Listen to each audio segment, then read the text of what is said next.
Welcome to the Expert Speaker Podcast. We have real estate investors Layda and Valentina. Welcome to the show. Good Hello. morning. Hi, Majid. Thank you Hello. for having us. Yeah, thank you. Thank you. Nice to connecting with you. How long have you been investing in real estate? It has been 2 years and a half around. Well, actually, no, because we started before. We started before, but with the proper education, 2 years and a half. That's correct. So compare the beginning when you started, you didn't know anything, to how you are operating now with proper education. What's the difference? Okay, yeah, we started with single family homes, and we were not taking all the things into account. We were not taking things like vacancy, cap rates, things that we had to expend, capital expenditures. We were not having those things included. So we were thinking that the mortgage was being paid with the rent, and that was it. We were like, oh, we're even. Sometimes we had like plus 50 or something like that. Not even. I think we were negative, but Yeah, well, because we were not considering any other expenses, so we're like, it's just paying the mortgage, so we are okay with that. mortgage, we're good. So without the proper education, when we got the proper education, we added things like vacancy, capital expenditures, things that we have to take into account to actually have a good performance. At that point, we decided to actually go into multifamily too, and then see the real numbers. With the knowledge, with the training, we were able to understand these things. Yeah, you learn to be more conservative and take into considerations things that are important that you may not need now, but in the future, what happens if you need to repair something and you don't have that money consider, and it helps to take better decisions when you are choosing a property or a deal, because now you are seeing the entire picture, right? So you are prepared for things that could happen in the future. So now you're into multifamily. And what size is the size you look for? 10 units, 20 units, 100 units? We have a 10-plex right now. So we started with that multifamily with a partnership. And what we are looking right now is, yes, 10 plus apartment buildings in Ontario. Got it. And so can you explain your process of how do you identify? So you're looking in Ontario. So I guess my first question is why Ontario and why not another province? And then what's the process you go through to identify if it fits your criteria to buy? So basically, so what we start analyzing deals that come into the market or that people, we are part of several communities. So there is a lot of sharing in the community. So we basically analyze, for us, it's important that it's going to be stable, that is going to be a good return investment, even if it's a long, because we're trying to build more like wealth. And that's something that, wealth. yeah, it changed in our journey, because at the beginning, we're trying to find cash flow properties. The market is not at that level right now. So we are more focused on trying to build the wealth. So as long as it's a deal that is gonna be stable, but it's gonna grow with time, that's the deals that we start analyzing a little bit more. Why Ontario? Because we have been investing in Ontario. We think the appreciation in Ontario is a good appreciation. And we're actually starting to consider Edmonton. We want to start exploring Edmonton. What do you like about Edmonton? Tenants. Go ahead. What do you like about Edmonton? It's more landlord friendly. We haven't had issues in Ontario with that, but yeah, if you have less headaches as a landlord, then that's a plus. So for people who may not know what landlord friendly means or what landlord headaches are, can you explain? Yeah, in Ontario, it's more difficult to work with a tenant. It's not, you have to go through a longer process, and sometimes, so let's say the tenant stop paying, then you have to go through the whole process. You give him the notice, and you go to the landlord's tenant board, and then you will see it could take like 8 months to a year to get a resolution. On the other hand, landlord-friendly market like Edmonton is different. It's more straightforward, so it's more to landlord than tenant. Yeah, you have a little bit more of a peace, right? There is good tenants, but there is also people that or life things happen, right? So, but at the end, this is a business. It's not just, it is a business, so we need to make sure that it's going to be sustainable. So if someone is not paying the rent, you need to be able to take care of that one. And yeah, in Ontario, as Vale was saying, is it could take a long time, and that means that you will be losing money for whatever time it takes. When in Alberta is a little bit more supportive, and if it is a valid reason, you will get the support from to be able to move a tenant out, so get someone that will pay the rent. Yeah. And I understand you're both engineers. How has that played a role in your real estate investing business? Well, because we are super smart. We're super smart. It plays a good role because we have the background in systems, processes. We're always working on problem solving. As we are both, our background is in quality management. We're always getting issues. So problem solving is a very is our strength, and also leadership. So it does play a really good role. But also we have to understand that when we don't know, we don't know. Things that we don't know, we don't know. So we have been doing a mind shift, also analyzing so much numbers. We have to become more creative. So it's different skills, of course, but yeah, that's the role that it plays from us. Yeah, we definitely have an advantage in that sense, especially because multifamily, the reason we moved to multifamily is because it's a numbers game, right? If the property makes sense, it makes sense. If it doesn't make sense, doesn't make sense. So, and that's our background. For us engineers, 2 + 2 is 4. It's easy like that. But as Val was saying, so we need to, sometimes you just have to be creative. It doesn't mean that there is no other options. And that has been kind of the mind shift or part of our journey of growing into that, to be able to see that as well. And yeah, automate things, because that's what we do every day. As Val was saying, I work in quality for almost 20 years. So we were seeing problems coming, and you have to find a solution right away. And that's also part of the real estate, right? So as real estate investors, you know that things are not just straightforward. Things happen. You can have a perfect plan, a perfect project that you're going to do this, consider everything. I'm in a project management role, so you can align all your tasks to do, but things happen on the way. So you have to pivot. You have to be looking for solutions to react quick, because in real estate also time is important, right? So you need to be able to take those decisions quickly. Mhm. I gather you're both also immigrants to Canada. I wonder if you have in your mind some comparison to what real estate property ownership and investment might be like back how you grew up, where in your home country, compared to where it is now, or what other lessons have you learned about coming to a country where you didn't know anybody, you had to kind of build from scratch? I think one of the things that we learned at the very beginning when we start getting into the real estate investment groups and the community is the good and bad debt. So that was key at the beginning, and that was a hard for us to kind of change, because we grow up with a mindset that you buy your house, you live there forever, and you pay it out as soon as you can, and then you're good. And that was the way we're thinking at the beginning, right? So was buying houses, so when we retire in 20 years, 30 years, they are paid out and we live from our rents. But that was the very first thing, because they don't teach you that in our countries, to have there is a good and bad debt. So that was one. And also seeing the other difference here in Canada is the immigration, right? And the prices of the house, that how a lot of people cannot afford to buy a house. So there is a lot of rents, and there's people that start renting small, so there is a lot of tenants rotation, which in our countries doesn't happen. So that's when we notice that is, we're like, okay, that's why real estate investment is a good opportunity here. Like in our countries, it's not that it's not a good investment, because you have Cartagena, there is cities in our countries that could be like short-term rentals, or that you may have some migration, but not as Canada. Yeah, especially in our countries, you say you when you're doing your first investment, you're like, okay, I'm gonna buy the house that I'm gonna stay forever. So then it's a different process. It's like very emotional. Here is the time in the market is when you get in.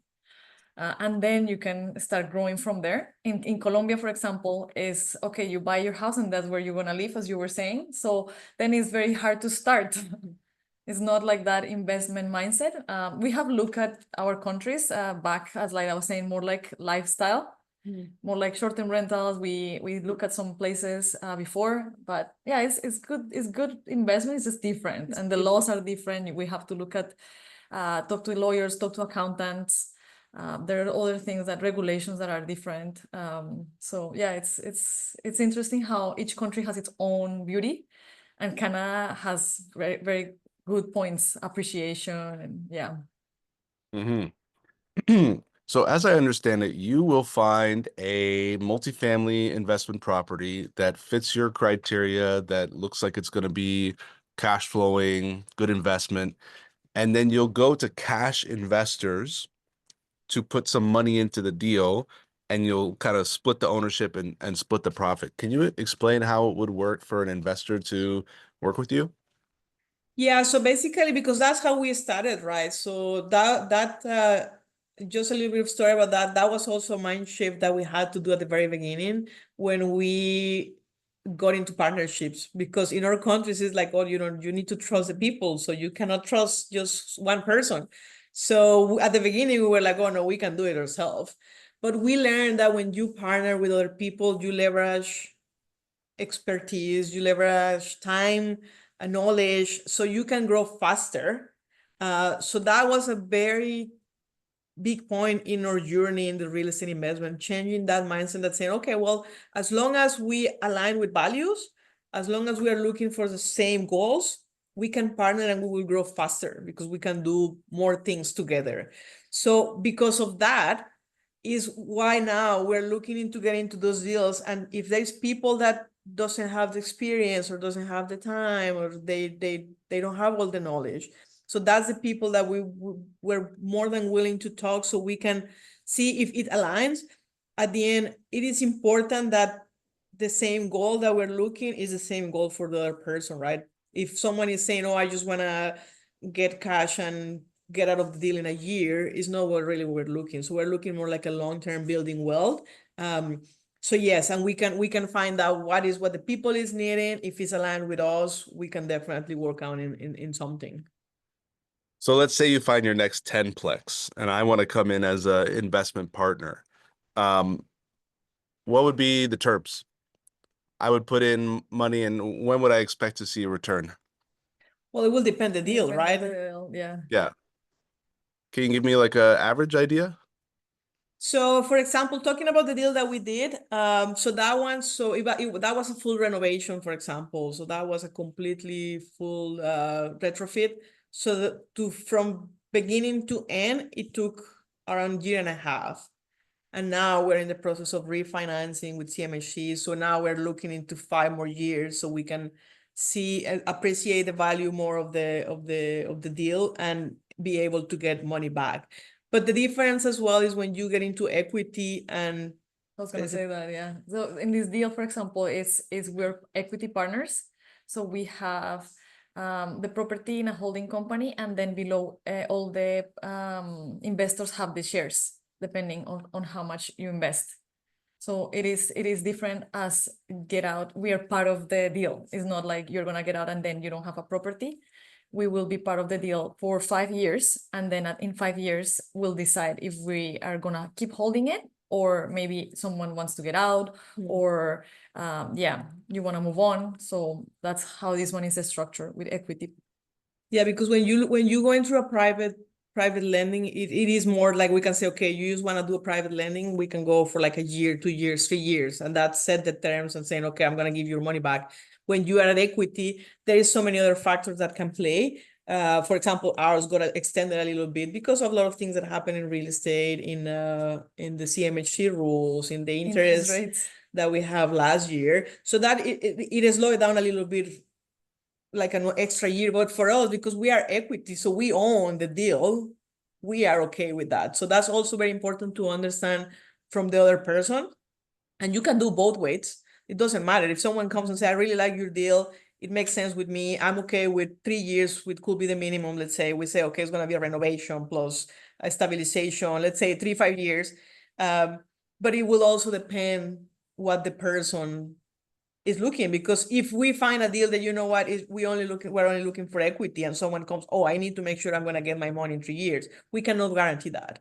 As we were saying before, real estate, you have to pivot and you have to change, so you have to be very open and understand that, and also has to be very laid out in the document, in an agreement that you're going to have.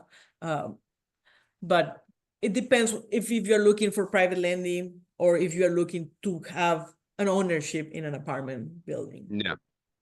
So every investment comes with some risk, and I'm sure it's possible to lose all your money in real estate.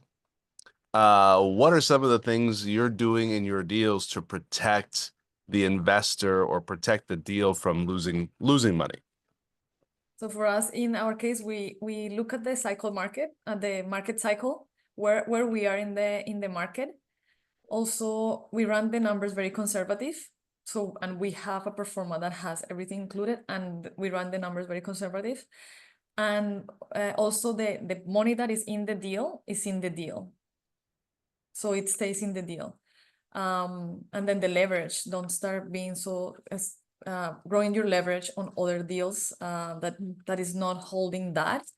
And then there is some funds, reserve funds that are being preserved.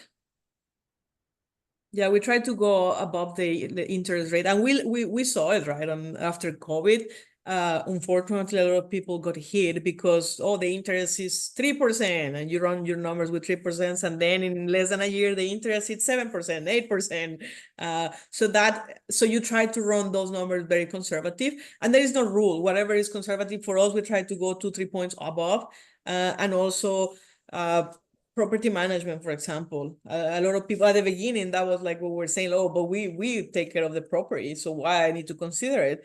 Because what if I don't want to run the property, or I cannot run it in the future, and I need to pay someone? So property management normally goes between 5 to 10%. Okay, we run them with 10%. Capital expenditures, depending the condition of the building. And then, for example, in the interest rates, we have to, we're always looking at the numbers, because if something changes, then we have to pivot. For example, in our case, as Layda was saying, we got 3% and it went up to 7%. We got that increase. So in that moment, we say, okay, we're not gonna go from 7 to 10. We're not gonna go from 7 units to 7 units. We change from 7 units to 10 units to increase the value of the property. Yeah. That was a change at the beginning of the program, of the project, that our partners, proposed and said, and we have to pivot because the interest rates increase.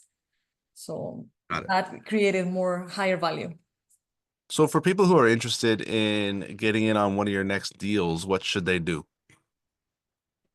Yeah, we can share. So we can share the Calendly, book a call, and then go from there. We will share the details. So we'll share our Calendly, and yeah, we can connect. Yeah, we can chat. We can discuss what they are looking. We can talk more about what we are looking for, more specifics about the deals that we're analyzing, that we're looking into acquiring.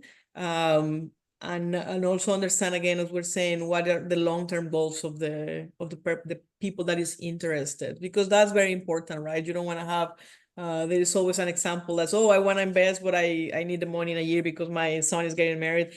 Those are the things that we need to understand, not because there is no right or wrong, is what it aligns with who. So yeah, feel free to reach out, connect. We'll be more than happy to talk, and also share our experience and share what we're doing. Great. Awesome. I got one more question. I know every season in the market is different. Sometimes the interest rates are high, sometimes the interest rates are low, sometimes this is different. There's new laws, new rules, new policies. Based on the current market, what do you think is the best investment strategy for you and your investors?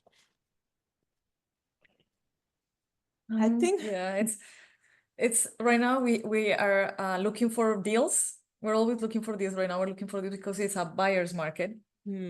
So that's right now we're hunting. We're in hunting season. Yeah. And I think it's buy and hold, but I think buy and hold never gets overrated, because we know that real estate through the time, it just grows and grows. It goes like this, but at the end, it's slowly always going up, right? So buy and hold is always a good strategy. And also the other one that we are also starting to look is also new, right? So we know that new is less headaches. There is more points with CMHC. There is a lot of incentives from the government. And no There rent is no rent control. control. So it has a little bit more benefits in the new builds as well.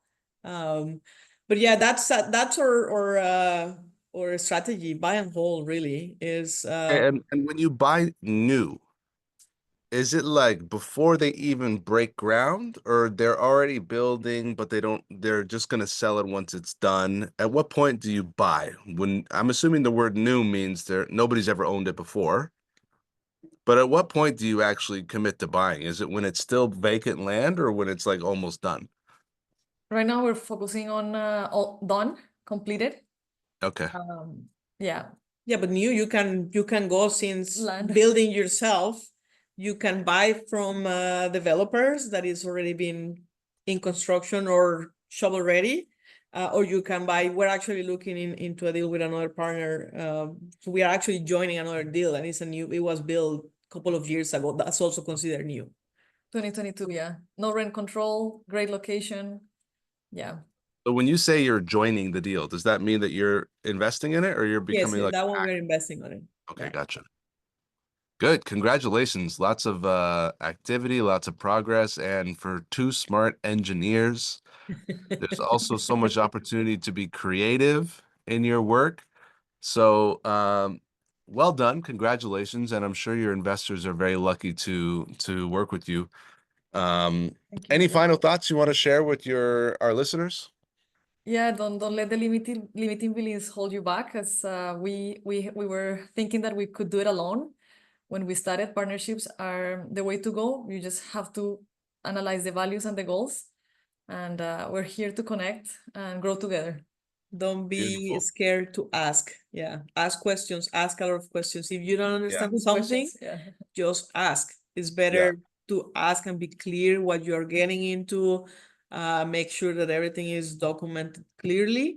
There is a lot of great opportunities in real estate if you do the right things. Mm-hmm. You know, I'll share something with you. I was having a conversation last week with a Mexican American man in Portugal, and he's in real estate investing. And I think his parents are Mexican, but he grew up in the United States, and now he's living in Portugal, and he's talking to people about partnerships. And what he noticed was that people in Portugal, they don't really do partnerships so much because they're afraid I'm going to give you all this money and then you're just going to take my money. And I never really thought about it, but I was kind of thinking, so what do you do if someone takes your money? And my assumption is in America or in Canada, there are legal systems that function pretty well that you feel like you have some power to get your money back. Mhm. But in many other countries, maybe you don't have so much. So it would make sense to be like, well, I'm only working with, doing everything myself, not trusting that someone's not going to, take advantage of me. But let me just ask you, you invested into a deal. How do you know they're not just going to run away with your money? And if they do, what do you do about that? Yeah, it sounds like back home in our countries. We came with that limiting belief. We were like, no, we're scared. Like we're gonna lose the money, and we were scared. But we connected with the people.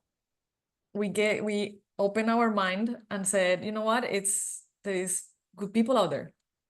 So it's like a marriage. If you can have the people come to your home, have dinner, leave your kids. We don't have kids, but leave your kids with the other people. That's trust. That's the trust. Yeah. Yeah. And also having a well-documented agreement, because even they are friends, and actually it also came from them, and like, oh, no, we need to consider everything in the agreement, everything that could happen in the agreement. What if another marriage split? What if this? What if that? So and you learn from that. And actually our current partners, they were kind of adding into that one based on their experience. And that is it gives you peace of mind. It doesn't mean that we could have missed something in the document, but it gives you peace of mind that they are also trying to protect the deal, their reputation, and protecting their investors. So that's what gives us the trust. And also, as I think as women, we have that feeling, right? You have that feeling sometimes that if something is not right, gut feeling. yeah, you just don't do it. But that's why it's important in real estate to also be around, connect with people, because that's what really makes the connect. It could be the perfect deal, like the perfect deal, but if you meet with that person and you don't feel right just staying with that person, or you don't even know what to talk to them, or there is that weird connection, it won't work, because a deal, she was saying, it's a marriage. You need to talk to the people, you need to be in contact, you need to be getting the updates. You also need to trust them. Whoever is doing. And if the boat, I didn't want to interrupt, but if the boat is sinking, we're all together. Yeah. So yeah. And you need to trust them. Yeah. If there is any problem that comes up, we're all together. We're all in this. It's a commitment. Yeah. Good. Well, good luck in your business. Good luck finding your next deals, and enjoy connecting with your future investment partners. Thank you for being on the Expert Speaker Show. Thank you for having us, Majid. Great space. Yeah, thank you for having us. Always a pleasure talking to you. Pleasure.